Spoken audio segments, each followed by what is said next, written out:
Hi guys, welcome to tutorial 6. In this tutorial, we're still gonna working on geoprocessing. We're gonna work on some topics that's really what you need to know in terms of landscape planning and site selection and those kind of concepts that are related with design. Okay, so let's just start. Okay, so the first topic is what we call distance analysis. Distance analysis was in the spatial analysis tools in this toolbox, and there is a group of tools called distance. Okay, so this is how we're gonna do it. So in this toolbox we have some tools, right? We're not gonna use all of them, but most of them. Okay. So before we start, we already have model builder last time, right? So let's just open up. So this is what we did last time. So we can keep it and work on the space below. So before we start, let's check the geoprocessing for now. Go to environments and check the workspace. It's in junks. Yeah, right. And check the processing extent. It's the same as last time, no issue. Raster analysis 100, good. Okay, Euclidean allocation. Basically, the only tool, all these tools are kind of like related. The most important one is Euclidean. These three Euclidean, okay? You just drag any one of them. Let's say Euclidean allocation. You will have three outputs. Okay, I'm gonna talk about it one by one. When you open it up, there are only two parameters that's necessary. The first one is input raster. The second is output allocation raster, which is you only need one input and the location of the output. So the input for distance is pretty easy. You just need, for example, if we are interested about a grocery store, upstate counties. So these are points at the grocery store. So if I drag grocery store in here, and if I connect grocery store to Euclidean allocation as an input raster, and name the output as allocation grocery, which is good.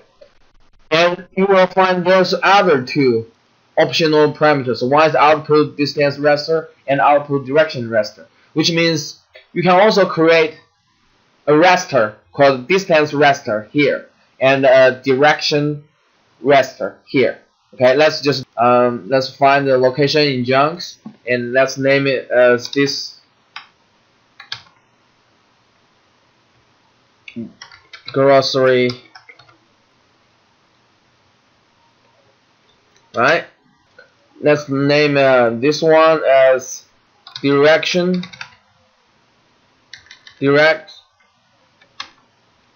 grocery. Okay.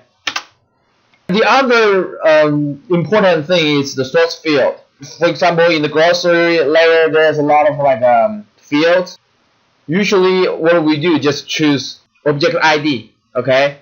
Unless you want to do some classification or grouping on those points. I'm gonna explain it later. Okay, let's just click apply and click OK.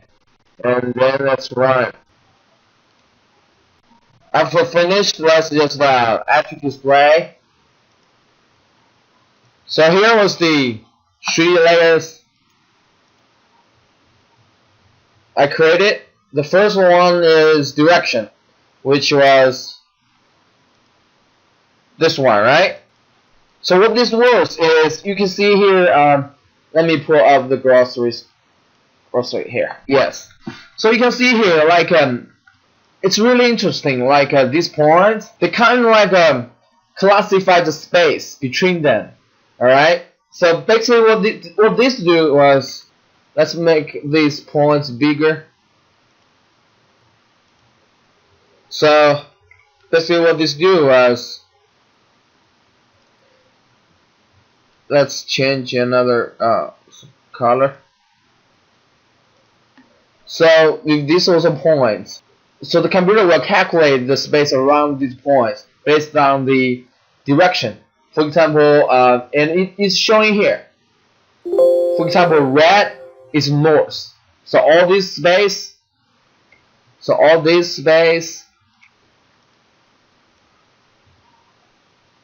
alright, all this space, that means it's heading, is the north of this point.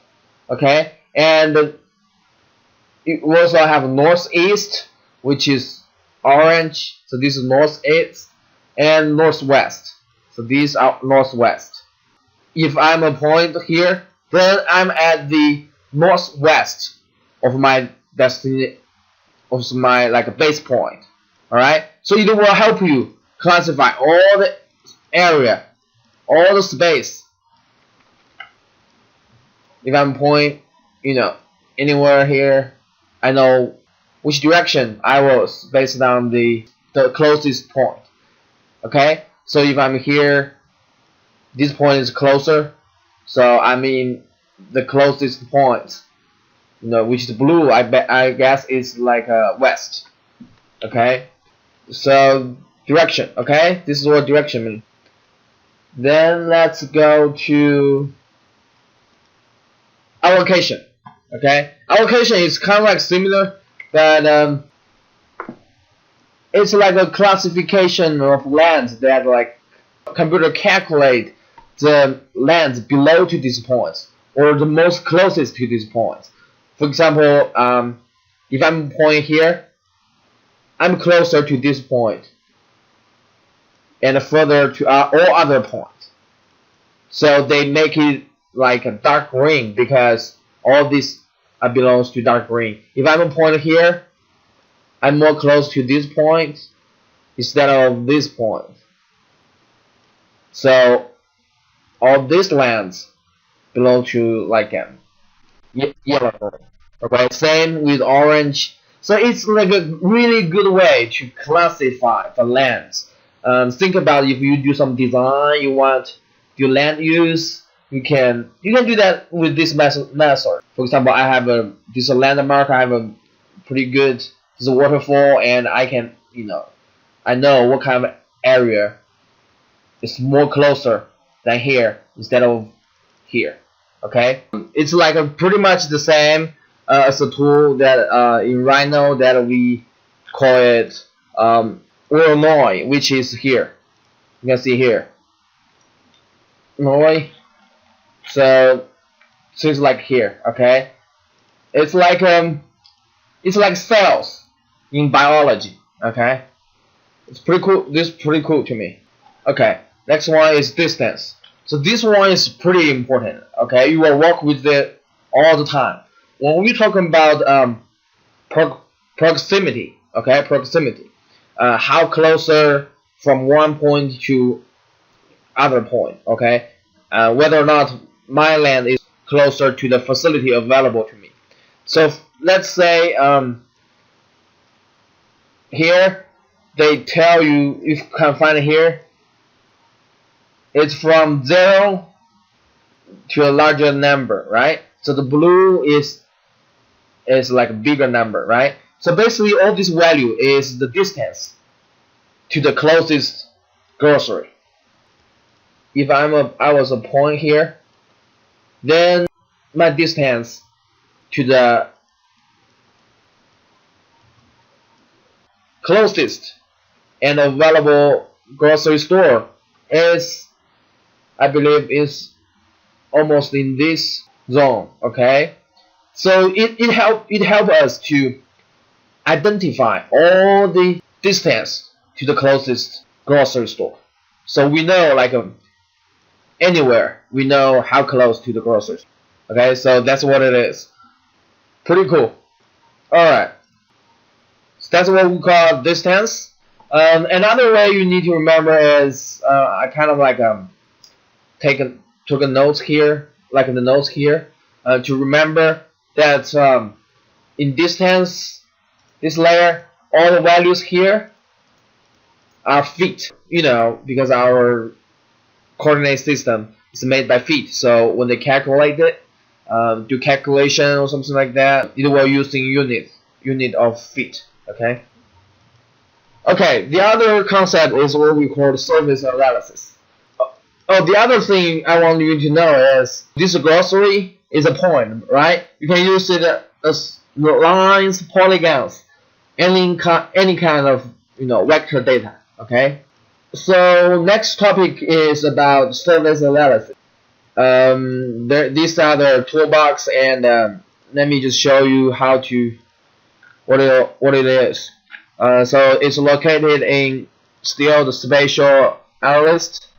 There is one called surface. Okay, so it was in here. So the ones I would like to talk about ones aspects and contour and heel shade and slope. Okay, so all these four tools only use one input layer, which is DEM. Okay, surface analysis is about topography. Okay, how you play with the topography. This DEM, let's just drag it in there, make it as so here, input output. This one input output and interval. Okay, so let's just drag it here. So it only need input and output. Let me give it a name. DEM aspect. Okay.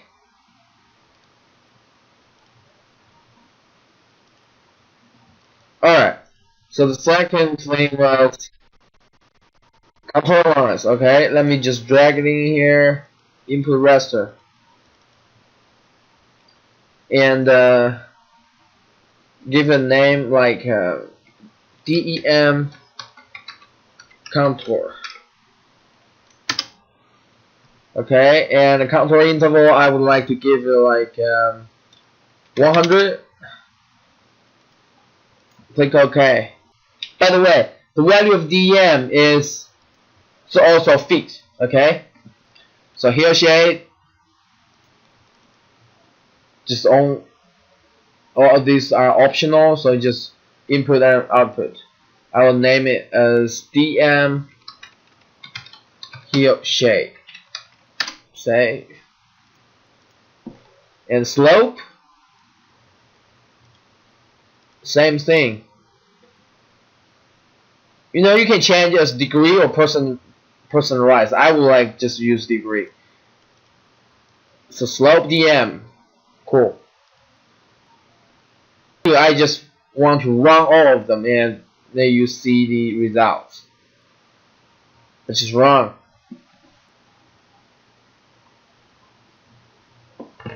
Okay, cool. Finished. Let's see what we have. Let's delete the one we generated before about grocery store. Let's just look at DEM. So aspect. Okay, so this was kind of like direction we just mentioned, but this is all based on the topography. Okay, well this was, see this north, southeast, south, right? So you will tell like the red is north, which means this kind of like this area they're facing north. Okay, so this is really helpful. It will tell you like where the slope or where the land is facing in terms of the sun. Okay, for example, if one land is facing south, in this case is like this blue area, which means they have more exposure to the sunlight. Okay, let's say this is a section. Okay, and if this was the sun and it's facing south, right? It was facing south, which means they have more exposure to the sunlight. Okay, but if it was facing north, then it will be different.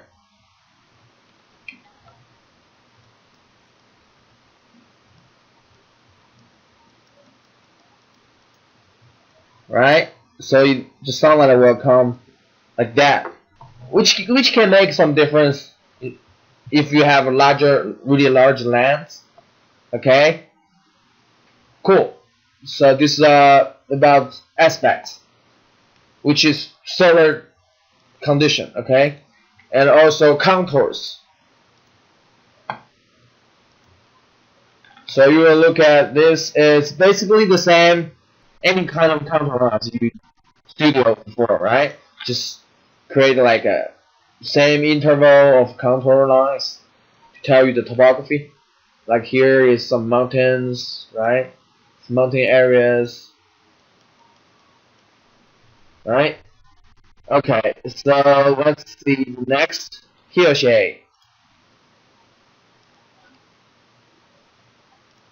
So hillshade, if you zoom out, you will see it's a way just to tell you the shade, land, like you see here, the mountain area, the flat area, and then you can see some patterns of drainage, right? Rivers like that. And also slope, it will show the degree. Okay, how many degree of this slope, right? It's telling you, right? Different slope. Okay, this is really steep. This is a little bit gentle. Okay. So you will see here pretty big slope. Here high mountain area, big slope. Here some slope, have slope, and all areas in here. It's like farmland. Alright, pretty flat. So that's what we call surface analysis. Alright, so all this are surface analysis. I think aspects, contour lines, and slope are the ones you will do a lot when you're trying to do analysis, right? Because if you want to build a trail or something, or build a house or build a building, right? You don't want to have a really high slope. But if you want to create some like a good scenery, you may need find areas with bigger slope, right? Or bigger elevation or change. The same with aspects, right? Maybe there's somebody to build a house that's facing south because there's more sun exposure, right? They can get more sunshine in their window. So maybe somebody don't want to, right? But if you want to grow flowers or something like that, this can make some change. Okay, finish this one. What's next? Zonal statistics. Okay, for zonal statistic is actually pretty simple. Let's just drag block group down here. So the zonal statistic is located in the spatial analyst, and it's in one called zonal. Okay, you just need let me open up the model. You just need this one, zonal statistics. You drag zonal statistics here. You just drag zonal statistics here, and let me use DM and block group. So we open up, you will find like 4 parameters. One is input raster and featured zone data. Second is zone field. You can see here zone field is what those mean, right? Input value raster and output raster, right? Let me just the block group is input raster and feature data, and DM is here. DM is the value raster, okay? Because what I would like to do is I want to calculate in each zone what's the, like here you can calculate statistics, right? What's the mean of this zone in terms of DM, okay? Elevation here. So for example here, and we'll calculate the mean of the elevation in this zone, okay? And I will calculate each zone. Zonal statistics can help us do that. Alright, so, and one thing you need to notify to be careful is this zone field, because if this zone and this zone have the same value, the computer will calculate it as a whole zone. Okay, instead of 2, it will, use it as 1. All right. So we want every zone as different. So I just choose object ID. Okay. And I'm gonna calculate the mean in this case.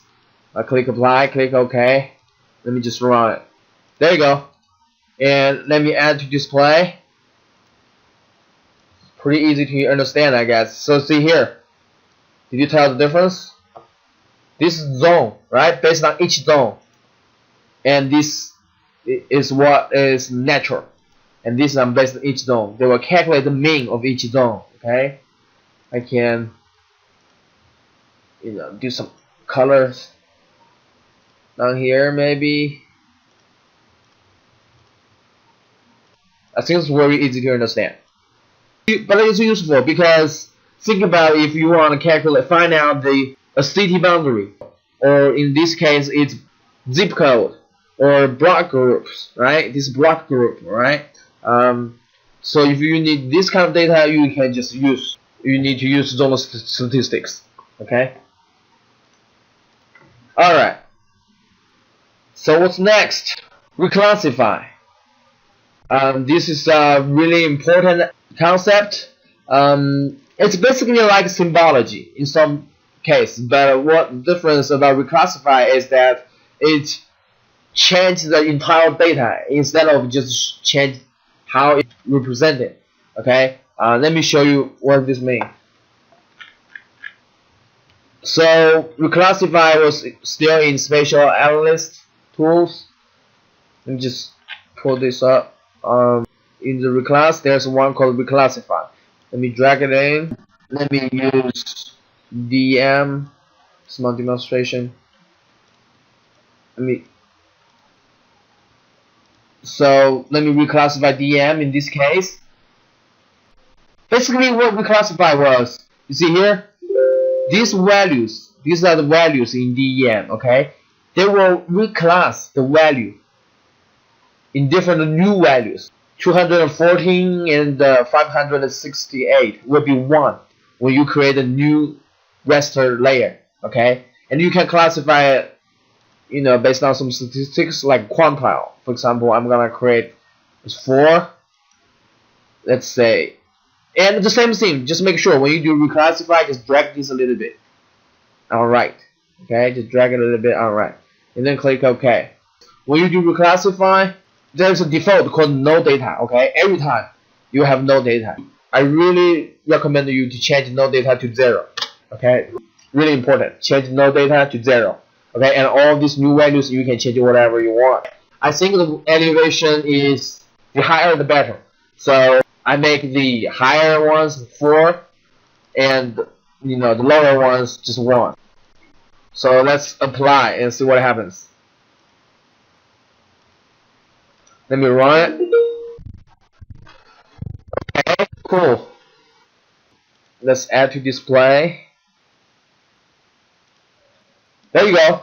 So you can see here the value 4 is this green area, which is the area I think it was best because they have higher elevation, and like the purple blue area here, it's like low area. Okay, low elevation area, so I need them, which is the place I don't like. So this kind of like similar with DM with symbology, because I can do it in symbology. Like I can classify it as quantile, right? I can do the same thing and apply it. Do kind of the same thing, right? I think the major difference was the data itself, because in this case, you just change how the computer show the data. The data itself is still from 214 to 3006. 3600, alright? But in here, you only have 4 values. Okay, you only have 4 single values. You can see here. well, 5 from 0 to 4. Okay, there's no 200 anymore. But in here, there's too much single value. You see here, there are a lot of unique values. Okay, so the reclass just change data entirely. Okay, change data itself, which is pretty significant because we need to identify the most desirable area we want. Okay, and reclassify can help you do that. See here, when you look at the table, only 5 values. Okay, this is pretty powerful. All right, let's see. So the next is wing sum. Okay, so this concept of wing sum is directly connected with the reclassify. Usually we do wing sum after we reclassify. Let me show you what I did. Okay, so basically I reclass three kind of data. All right, the first one is grocery. So basically I identified the distance to grocery store. I give you like a value, like the closer you see here, the value, the closer to the grocery store I give you 3, and the further I give you 2, and then I give you 1, and it's too far I give 0. So the black is 0 here. Okay, so basically I identified all the valuable places I think in terms of proximity to grocery store. All right. So next is canopy. So this is the same thing. Okay. So the red one what are like most, the canopy in red is mostly like really dense forestry and good quality. The 0 usually just city land. Slope is the same thing. I think the lower slope the better. So I give you 3, and the too steep, I think it's bad. So I give it 0. So you can see here the mountain area is have lower value. What wing sum was doing is, let's see here. So where wing sum was in the overlay in spatial atlas. So I just drag it in there, and let me just put all this in here. And just collect input rasters, input raster, input raster. So if you open wing sum, you can see here you only have 1 parameter. Well, we definitely have this, and you can change the weight. So what this means is they will add all the added value of all 3 layers, okay, and overlay them. It's like a Photoshop of the layering, okay, but they can give it the weight, which means if grocery store are really important for me, I can give a higher value. For example, I can give it 3, and let's say canopy is second important, I give it 2. When they overlap, they will give grocery higher importance, and this is really powerful concept because it can combine all the important factors and weigh them based on the importance. It's really good way to give you comprehensive decisions based on calculation. So it's a really quantitative way to make design decisions or planning decisions for you. Okay, so let's just apply it and OK, click OK, and then let's just run. Okay, we click close. Let's add to display. So you will find out the results here. So the results was here. Okay, you can see here like the most white area, right? The most white area are the area that I think is pretty important. Okay, so this is just now you understand the concept. Okay, understand the concept. I strongly suggest you try all these tools. You definitely will have some questions. Any problem issues, just let me know.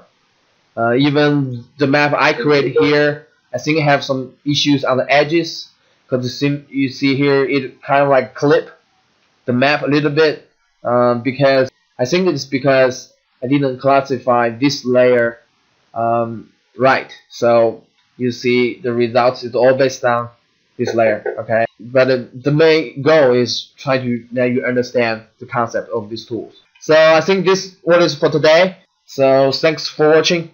I will see you next time.